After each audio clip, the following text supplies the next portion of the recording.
এতিয়া আমি সংখ্যাগত ধৰ্মবোৰ এটা এটাকৈ ভালকৈ পঢ়িম। প্ৰথমতে আমাৰ কি আছিলে বাষ্পীয় চাপৰ অৱনমন, মানে কি এটা উদ্দায়ী জুলীয়া পদাৰ্থত এটা অনুদ্দায়ী গোটা পদাৰ্থ দিলে কি হয়, সেই জুলীয়া পদাৰ্থৰ বাষ্পীয় চাপ কমি যায়। কিয় কমি যায় আমি ইতিমধ্যে কৈছোঁ।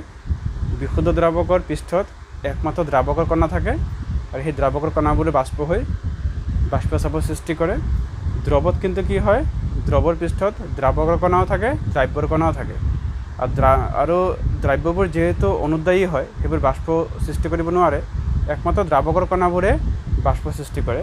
গতিকে দ্ৰৱৰ পৃষ্ঠত দ্ৰাৱকৰ কণাৰ সংখ্যা বিশুদ্ধ দ্ৰাৱকৰ তুলনাত কম থাকে, যাৰ ফলত বাষ্প কম সৃষ্টি হয় আৰু বাষ্পীয় চাপো কম হয়। সেইকাৰণে বিশুদ্ধ দ্ৰাৱকৰ বাষ্পীয় চাপ বেছি হয় আৰু দ্ৰৱৰ বাষ্পীয় চাপ কম হয়।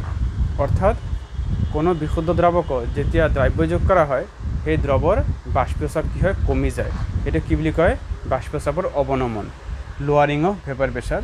ইয়াত আমি পঢ়িব লাগে বাষ্পীয় চাপৰ আপেক্ষিক অৱনমন, relative lowering of vapour pressure. Relative মানে কি, আমি তুলনামূলকভাৱে কৰিম যে প্ৰথমতে বিশুদ্ধ দ্ৰাৱকৰ বাষ্পীয় চাপ কিমান আছিলে আৰু দ্ৰৱ বনোৱাৰ পিছত কিমানখিনি কমি গ'ল, তাৰ যি অনুপাত, সেই অনুপাতক আমি কি বুলি ক'ম, আপেক্ষিক অৱনমন বা relative lowering of vapour pressure বুলি ক'ম।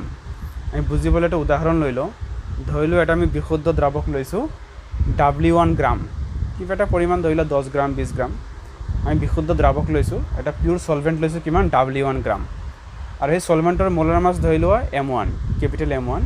গতিকে সেই চলভেণ্টৰ মোল সংখ্যা বা নাম্বাৰ অফ মোলছ কি হ'ব, W1/M1। আমি জানো ন, যিকোনো বস্তুৰ মোল সংখ্যা কিদৰে ওলায়, ভৰ ভাগ মোলাৰ ভৰ।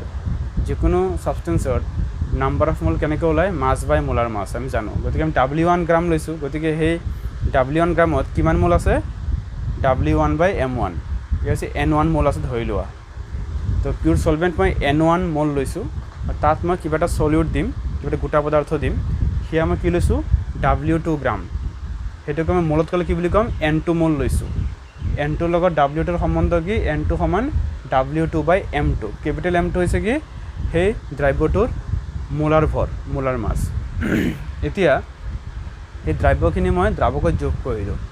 N1 মোল দ্ৰাৱকত N2 মোল দ্ৰব্য যোগ কৰিলোঁ। N1 মোল চলভেণ্টত N2 মোল চলিউট মই ডিজলভ কৰিলোঁ। ডিজলভ কৰি মই চলিউশ্যন বনালোঁ। এই চলিউশ্যনটো বনোৱাৰ পিছত আমি দেখা পাম যে বিশুদ্ধ দ্ৰাৱকৰ যি বাষ্পীয় চাপ আছিলে, যাক আমি P1 নট বুলি ক'ম, ইয়াত যিবিলাক বাষ্প সৃষ্টি হ'ব বিশুদ্ধ দ্ৰাৱকৰ বাষ্প, তাক আমি ধৰি লোৱা নাম দিলোঁ কি, P1 নট, কাৰণ বিশুদ্ধ হ'লে সদায় নট হয়। আৰু যেতিয়া দ্ৰৱ সৃষ্টি হ'ল, এই দ্ৰব্যখিনি ইয়াত যোগ কৰিলোঁ, যোগ কৰি দ্ৰৱ সৃষ্টি কৰিলোঁ, এতিয়া দ্ৰৱৰো বাষ্পীয় চাপ হ'ব, কিন্তু ইয়াত দ্ৰাৱক অংশখিনিয়ে বাষ্প হ'ব, দ্ৰব্যখিনি বাষ্পীভূত নহয়। দ্ৰাৱকৰ যেতিয়া বাষ্পীয় চাপ হ'ব, ইয়াত ধৰিলোঁ মই P1, মানে বিশুদ্ধ দ্ৰাৱকৰ P1 নট। তাত যেতিয়া মই দ্ৰব্য যোগ কৰিলোঁ, দ্ৰব্য যোগ কৰাৰ ফলত সেই দ্ৰৱৰ বাষ্পীয় চাপ কিমান ধৰিলোঁ, P1। কিন্তু এই দ্ৰৱৰ যিটো বাষ্পীয় চাপ, সেয়া দ্ৰাৱকৰহে বাষ্পীয় চাপ, কাৰণ দ্ৰব্যখিনি বাষ্পীভূত নহয়। এতিয়া আমাৰ বৈজ্ঞানিক ৰাউল্টে প্ৰমাণ কৰিছিলে যে ইয়াৰ যে বাষ্পীয় চাপৰ যি অৱনমন ঘটিব, বাষ্পীয় চাপ যে কমি যাব, হয়নে, সেয়া কাৰ ওপৰত নিৰ্ভৰ কৰিব, সেয়া নিৰ্ভৰ কৰিব আমি কিমান দ্ৰব্য যোগ কৰিছোঁ, মানে দ্ৰব্যৰ মোল সংখ্যাৰ ওপৰত নিৰ্ভৰ কৰিব। কিন্তু দ্ৰব্যৰ প্ৰকৃতিৰ ওপৰত নিৰ্ভৰ নকৰে, মানে তুমি চেনি দিছা নে নিমখ দিছা তাৰ ওপৰত নিৰ্ভৰ নকৰে। তুমি চেনিয়ে দিয়া বা নিমখে দিয়া, যিমান বেছি পৰিমাণ দ্ৰব্য যোগ কৰিবা, তাৰ বাষ্পীয় চাপ সিমান বেছি কমি যাব। গতিকে ইয়াৰ যে বাষ্পীয় চাপ কমি যাব, বাষ্পীয় চাপৰ যে অৱনমন ঘটিব, সেয়া কাৰ ওপৰত নিৰ্ভৰ কৰিব বা কাৰ লগত সম্বন্ধ আছে, এই দ্ৰব্যৰ পৰিমাণৰ ওপৰত নিৰ্ভৰ কৰিব, কিন্তু এই দ্ৰব্যৰ প্ৰকৃতিৰ ওপৰত নিৰ্ভৰ নকৰে। মানে lowering of vapour pressure does not depend upon the nature of the solute, but depends upon the amount of the solute present in the solution. গতিকে আমি ইয়াত ৰাউল্টৰ সূত্ৰ ব্যৱহাৰ কৰিছোঁ ফৰ কম্পনেণ্ট 1, 1 নম্বৰ উপাংশৰ কাৰণে। এই দ্ৰৱটোত থকা 1 নম্বৰ উপাংশ কোনটো, দ্ৰাৱক। দ্ৰাৱকৰ বাবে তাৰ বাষ্পীয় চাপ কি হ'ব, আংশিক বাষ্পীয় চাপ P1 = x1 × P1 নট। এই সূত্ৰ আমি আগতে পাইছিলোঁ ৰাউল্টৰ সূত্ৰত, P1 = x1 × P1 নট। গতিকে বাষ্পীয় চাপ কিমান কমি গ'ল, লোৱাৰিং অফ ভেপাৰ প্ৰেছাৰ, বাষ্পীয় চাপৰ অৱনমন কিমান হ'ল, আগত কিমান আছিলে P1 নট, এতিয়া কিমান হ'ল P1। গতিকে কিমান কমিল, মাইনাছ কৰিব লাগিব। ধৰি লওঁ আগত আছিলে 10 atm, এতিয়া হৈ গ'ল 5 ATM। তো কিমান কমিল? 5 কমিল। কেনেকৈ কৰিম? 10 - 5। ঠিক তেনেধৰণে বিশুদ্ধ দ্ৰাৱকৰ বাষ্প চাপ আছিলে P1 নট, আৰু দ্ৰৱৰ কিমান হৈছে P1। গতিকে কিমান কমিল? মাইনাছ কৰিম আমি P1 not minus P1। Simple কথা।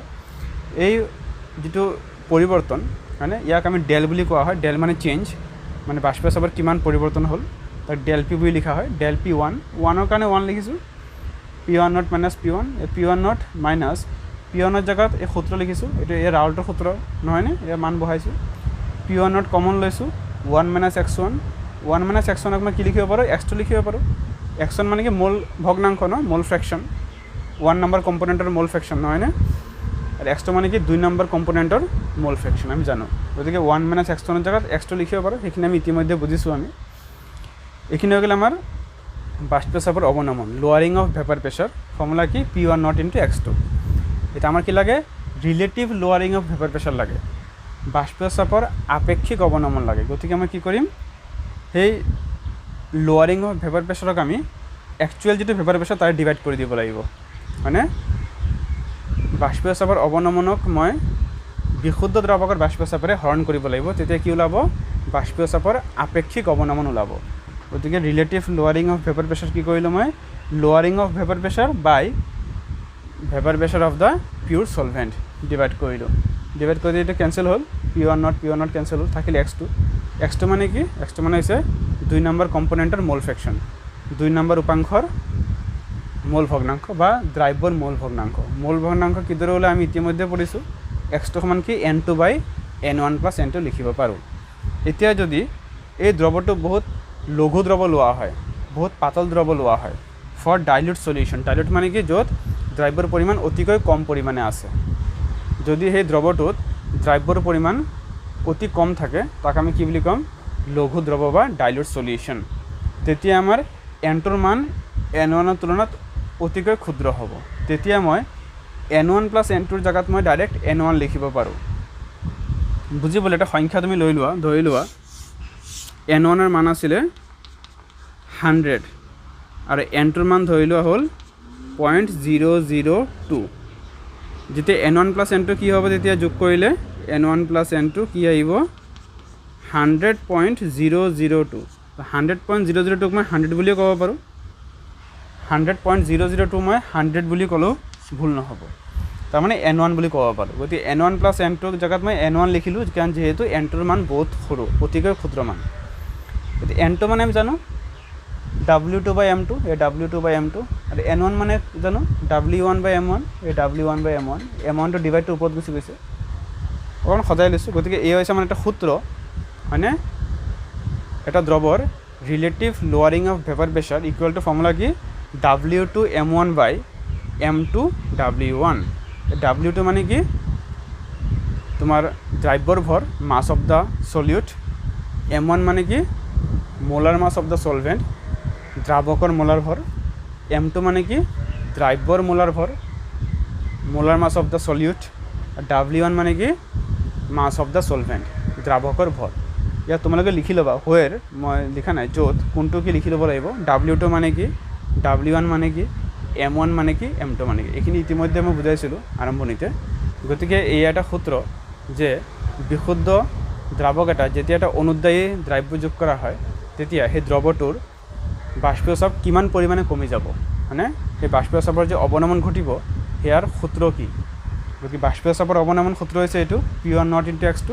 আৰু এই বাষ্প চাপৰ আপেক্ষিক অৱনমন মানে তুলনামূলকভাৱে যে বিশুদ্ধ দ্ৰাৱকৰ তুলনাত কিমান পৰিমাণ কমি গ'ল, তুলনামূলকভাৱে যদি ওলাওঁ relative lowering of vapour pressure, মানে আপেক্ষিক অৱনমন কিমান হ'ব? সূত্ৰ এইটো W2 M1 বাই M2 W1। গতিকে এই সূত্ৰটো ব্যৱহাৰ কৰি আমি বিভিন্ন প্ৰকাৰৰ সমস্যা সমাধান কৰিব পাৰোঁ। এতিয়া আমি কিতাপৰ এটা কুৱেশ্যন চাই লওঁ। ইনটেক্স কুৱেশ্যন 2.9, পাঠস্থ প্ৰশ্নমালা 2.9। আমি ইতিমধ্যে যি বুজিলোঁ যে এটা উদ্বায়ী জুলীয়া দ্ৰাৱকত যদি কিবা অনুদ্বায়ী গোটা পদাৰ্থ দিয়া যায়, কি হয়?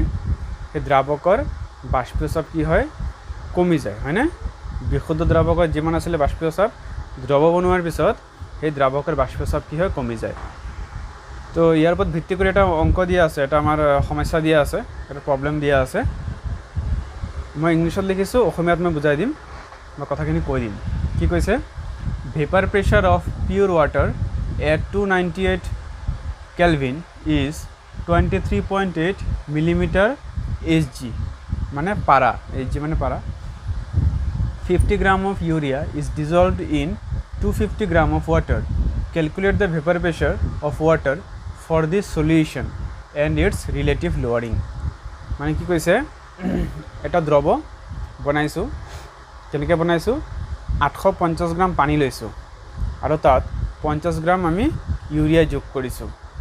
যোগ কৰি আমি দ্ৰৱটো বনাইছোঁ। তো যেতিয়া দ্ৰৱটো বনাইছোঁ, দ্ৰৱটোৰ বনোৱাৰ আগত যি দ্ৰাৱক আছিলে পানী, এই পানীৰ বিশুদ্ধ পানীৰ বাষ্পীয় চাপ দিয়া আছে কিমান? 23.8 মিলিমিটাৰ Hg। মিলিমিটাৰ Hg মানে পাৰাৰ যি স্কেল, পাৰাৰ স্কেলত 23.8 মিলিমিটাৰ। আমি জানো চাপৰ বিভিন্ন একক আছে ন, বাৰ, পাস্কেল, টৰ, হয়নে, ATM। তেনেকৈ আমাৰ চাপৰ আৰু এটা একক আছে কি? সেন্টিমিটাৰ অফ Hg, মানে পাৰাৰ যে কলম মানে কিমান মিলিমিটাৰ বা কিমান সেন্টিমিটাৰ থাকে। যেনে সাধাৰণতে এক বায়ুমণ্ডলীয় চাপত আমাৰ যি বেৰোমিটাৰ আছে, যি পাৰাৰ স্কেল, তাত কিমান থাকে? 76 সেন্টিমিটাৰ থাকে। তো আমি 1 ATM মানে 76 সেন্টিমিটাৰ অফ Hg লিখোঁ। তো আমি তেনেকৈ আমি এটাৰ পৰা আনটো এককলৈ আমি পৰিৱৰ্তন কৰিব পাৰোঁ। চাপৰ বিভিন্ন এককবোৰ আছে। তো এই এটা চাপৰ এটা একক। প্ৰেছাৰৰ ভেৰিয়াছ টাইপছ অফ ইউনিট থাকে, তাৰে এটা হৈছে আমাৰ মিলিমিটাৰ অফ Hg। তো ইয়াত আমাৰ প্ৰেছাৰৰ ইউনিট কিহত লিখা আছে? মিলিমিটাৰ অফ Hg আছে, কোনো সমস্যা নাই। এতিয়া প্ৰশ্নটো কি? প্ৰশ্নটো হৈছে আমাৰ কি ওলাব লাগে? সেই দ্ৰৱটোৰ বাষ্পীয় চাপ ওলাব লাগে। বিশুদ্ধ দ্ৰাৱকৰ দিয়া আছে বাষ্পীয় চাপ। যেতিয়া 850 গ্ৰাম পানীত 50 গ্ৰাম ইউৰিয়া যোগ কৰা হ'ব, যোগ কৰাৰ পিছত যিটো দ্ৰৱ সৃষ্টি হ'ল, সেই দ্ৰৱটোৰ আমাৰ বাষ্পীয় চাপ ওলাব লাগে। বিশুদ্ধ দ্ৰাৱকত দিয়া আছে, হয়নে? গতিকে আমি জানো ইয়াত কি হয়? বাষ্পীয় চাপ কমি যাব ন, হয়নে? আৰু কিমান কমিব? তাৰ সেই আপেক্ষিক অৱনমন, ৰিলেটিভ লোৱাৰিং ওলাব লাগে। বাষ্পীয় চাপৰ আপেক্ষিক অৱনমন আমি ওলাব লাগে। গতিকে লিখি লওঁ কি দিয়া আছে। Given vapour pressure of pure water, বিশুদ্ধ পানীৰ বাষ্পীয় চাপ P1 দিয়া আছে, লিখি ল'লোঁ।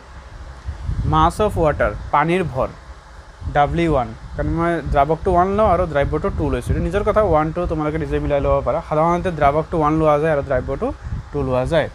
গতিকে মাছ অফ ৱাটাৰ, পানীৰ ভৰ W1 কিমান দিছে? 850 গ্ৰাম। মাছ অফ ইউৰিয়া, ইউৰিয়াৰ ভৰ, ইউৰিয়া দ্ৰব্য, ইয়াৰ ভৰ W2 কিমান? 50 গ্ৰাম। এতিয়া আমাৰ সূত্ৰত, আমি সূত্ৰটো জানো ন, বাষ্পীয় চাপৰ আপেক্ষিক অৱনমন, relative lowering of vapour pressure, formula কি আছিলে? Del P1 by P1 equal to W2 M1 by W1 M2, হয়নে?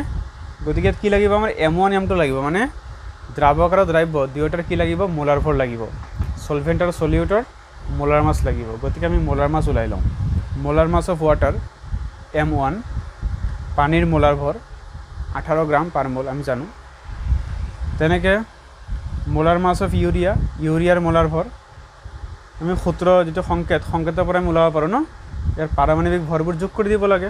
এই এটমিক মাছবিলাক প্লাছ কৰা, মলিকুলাৰ মাছটো গ্ৰামত লিখিলে কি হৈ যায়? মোলাৰ মাছ হৈ যায়, আমি জানো।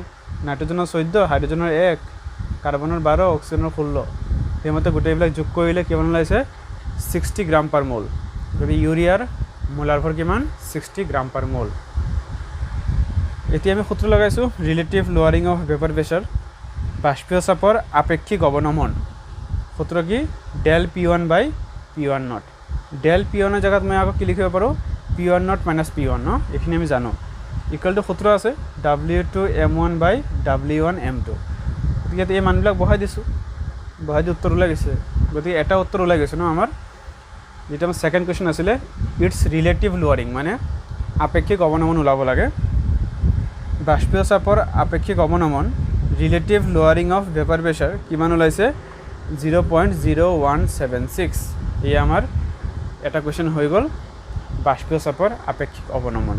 এতিয়া কি লাগিব? এটা লাগিব আমাৰ দ্ৰৱটোৰ বাষ্পীয় চাপ। দ্ৰৱটোৰ বাষ্পীয় চাপ আমি P1 আমি জানো, P1 ৰে বুজোৱা হয়। P1 সমান কুৱেশ্যন মাৰ্ক মই আগতে লিখি থৈছিলোঁ হয়নে? দ্ৰৱৰ বাষ্পীয় চাপ vapour pressure of solution question mark, ঠিক আছে। এতিয়া relative lowering of vapour pressure এই ফৰ্মুলাটো অলপ ভাঙি লিখিলে কি হ'ব P1 not minus P1 by P1 not equal to এই মানটো ওলাইছে ইতিমধ্যে P1 নট মানে কি বিশুদ্ধ দ্ৰাৱকৰ বাষ্পীয় চাপ vapour pressure of pure water দিয়া আছে মানটো বহাই দিছোঁ মই P1 নটৰ জেগাত মানটো বহাই দিছোঁ এতিয়া এইটো ইফালে গ'ল ইনটু হ'ল তাৰপিছত অকণমান সজাই ল'লোঁ P1 সমান এয়া মান ওলাই গ'ল 23.38 মিলিমিটাৰ Hg তো এয়া চোৱা চাপটো অকণমান কম ওলাইছে ন আমাৰ বিশুদ্ধ পানীৰ কিমান আছিলে 23.80 ইয়াত ওলাইছে কিমান 23.38 মানে অকণমান কমিছে ন সেয়াই আমাৰ ৰাউটৰ সূত্ৰৰ ব্যৱহাৰ যে কি যেতিয়া আমাৰ দ্ৰাৱকত কোনো গোটা পদাৰ্থ দিয়া যায় মানে কি হৈ যায় সেই দ্ৰাৱকৰ বাষ্পীয় চাপ কমি যায় ইয়াত দেখা দেখি চব কমি গৈছে বিশুদ্ধ পানীৰ কিমান আছিল আৰু চোৱা ইউৰিয়া মিক্স কৰাৰ পিছত সেই দ্ৰৱটোৰ বাষ্পীয় চাপ চব কমি গৈছে ন 23.38 হৈছে তো এইদৰে আমি যিকোনো এটা দ্ৰৱৰ বাষ্পীয় চাপ ওলাব পাৰোঁ